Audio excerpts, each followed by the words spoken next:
Apa yang terlintas di pikiran commerce ketika mendengar kata public speaking? Apakah berbicara, presentasi, audiens, atau justru teringat pada rasa gugup dan takutnya? Hari ini kita akan bedah lebih dalam sesi komik, kelas online mahasiswa ilmu komunikasi. Berbicara dan tampil di depan banyak orang ternyata bukan hanya sekedar ngomong doang loh commerce. Namun kita juga harus memberikan informasi yang dapat mempersuasi. Kita juga bisa menghibur ataupun menginspirasi.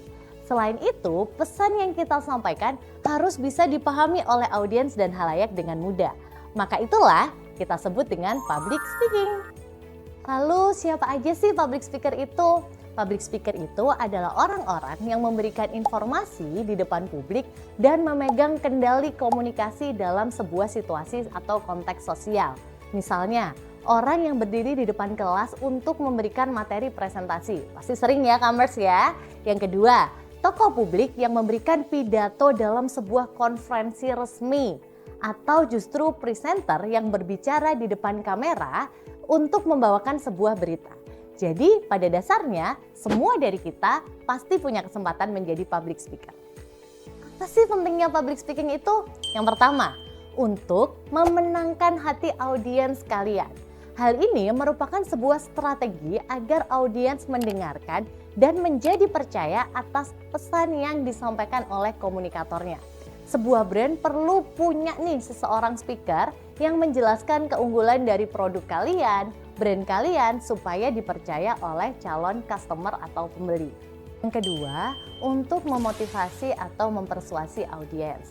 Hal ini bertujuan untuk mengubah pola pikir serta memberikan dorongan kepada audiens untuk melakukan atau berperilaku sesuatu. Contohnya seperti apa teman-teman? Seorang pengajar perlu punya skill public speaking yang baik untuk memberikan dorongan kepada muridnya untuk melakukan sesuatu atau mengajarkan sesuatu agar dipahami oleh muridnya. Yang ketiga, untuk memberikan informasi kepada audiens. Dalam fungsi public speaking yang ini, keberhasilan pembicara diukur dari seberapa jelas dan akurat pesan dapat diterima oleh audiensnya. Jadi bukan cuma sekedar tampil hebat di atas panggung, tapi kita juga berbicara bagaimana pesan kita bisa diterima oleh audiens kita. Ketika pesan disampaikan dengan bukti maupun data yang konkret, akan mengurangi ambiguitas makna yang diterima oleh audiens. Jadi nggak ada lagi nih miskomunikasi. Melalui public speaking, commerce dapat meningkatkan keterampilan dalam menyampaikan ide yang jelas, meningkatkan kepercayaan diri, serta bisa mempertajam pemikiran commerce. Nah, commerce harus tahu nih ada beberapa jenis public speaking. Yang pertama adalah informative speaking. Fokusnya adalah untuk memberikan informasi atau pengetahuan kepada audiens. Yang kedua, ada persuasive speaking. Tujuannya untuk meyakinkan atau mempersuasi dan juga mempengaruhi sikap atau perilaku audiens. Nah, yang ketiga adalah entertaining speaking. Sesuai dengan judulnya, pasti tujuannya untuk menghibur atau menciptakan suasana yang menyenangkan. Lalu yang terakhir adalah ceremonial speaking. Sifatnya lebih resmi, terikat pada protokol tertentu seperti pidato, sambutan, atau menjadi moderator dalam sebuah diskusi. Ketika kamu diminta untuk melakukan public speaking, apa sih yang kamu rasakan? Tangannya gemetar, jantung berdebar, pikiran ngeblank, atau justru berkeringat? Tenang aja, itu adalah hal yang sangat wajar. Bahkan menurut survei ketakutan dunia yang menduduki peringkat pertama adalah ketakutan berbicara di depan umum. Banyak orang merasa kurang percaya diri untuk tampil di depan umum.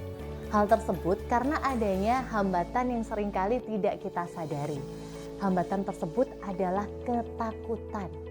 Yuk kita bahas, ada 4 macam ketakutan. Yang pertama adalah fear of judgment. Orang takut untuk merasa dijudge. Orang khawatir akan dikritik, disalahpahami oleh orang lain yang seringkali membuat seseorang ragu untuk berbicara. Yang kedua adalah fear of forgetting. Namanya lupa ya commerce ya. Kecemasan ini datang ketika kita tiba-tiba takut untuk mau ngomong apa ya gitu ya. Jadi tiba-tiba ngeblank, lupa materi yang membuat banyak orang akhirnya takut nih mau nyoba berbicara di depan publik. Ketiga adalah fear of rejection atau ketakutan yang muncul ketika aku takut merasa ditolak oleh audiens kita. Akhirnya ini menjadi hambatan internal dalam diri pembicara sebelum memulai. Dan yang terakhir adalah fear of spotlight. Sebelum memulai kita udah takut dulu nih, merasa semua mata audiens tertuju pada kita. Hal ini akan menjadikan pengalaman yang sangat menekan diri teman-teman. Nah, habis ini kita akan bahas bagaimana cara mengatasinya. Setuju nggak sih Commerce bahwa kunci dari public speaking itu adalah komunikasi? Nah, ternyata masalah komunikasi itu bukan hanya karena kurang terampil dalam berbicara, tapi kurangnya empati dalam mendengarkan.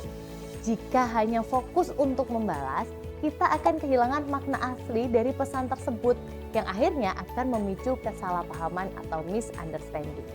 Lalu apa sih definisi komunikasi itu, Commerce? Komunikasi bukan cuman jago ngomong aja. Komunikasi yang efektif adalah ketika informasi yang kita berikan menghasilkan perubahan sikap sehingga terjalin hubungan antara komunikator dan komunikan. Keberhasilan pesan yang disampaikan dilihat dari tercapainya tujuan komunikator yang dapat diterima sepenuhnya oleh komunikan. Artinya, apa yang disampaikan oleh komunikator sesuai dengan apa yang diterima oleh komunikan. Berdasarkan The Communication Loop Model, proses pertukaran pesan berlangsung secara terus-menerus antara komunikator dengan komunikan. Model ini menunjukkan bahwa komunikasi tidak berjalan satu arah, Commerce, melainkan melibatkan umpan balik sehingga tercipta interaksi yang dinamis. Pesan disampaikan oleh komunikator melalui sebuah saluran komunikasi yang kemudian diterima oleh komunikan, yang akhirnya komunikan itu akan memberikan feedback berdasarkan sebuah konteks komunikasi. Nah, konteks komunikasi inilah Commerce yang menentukan bagaimana pesan dipahami dan bagaimana respon diberikan oleh penerima pesan atau komunikan. Setiap individu memiliki gaya komunikasi yang berbeda-beda. Nah, jika kita tidak bisa saling menyesuaikan, pesan bisa disalahartikan. Prinsipnya, public speaking adalah skill yang sangat penting untuk dimiliki semua orang. Berbicara di depan umum ternyata bukanlah bakat yang dibawa dari lahir, melainkan sebuah skill yang dapat dipelajari dan dikuasai oleh siapa saja. Kesempurnaan bukanlah tujuan yang instan, maka berlatihlah secara konsisten untuk mendapatkan hasil yang terbaik. Dengan terus berlatih, maka Commerce mengalami kemajuan bertahap yang pada akhirnya akan membentuk kepercayaan diri, pengalaman, serta kemahiran dalam berkomunikasi secara efektif. Sekian pembahasan tentang public speaking di sesi 1 Komik, kelas online mahasiswa ilmu komunikasi. Sampai jumpa di sesi kedua dan di video selanjutnya.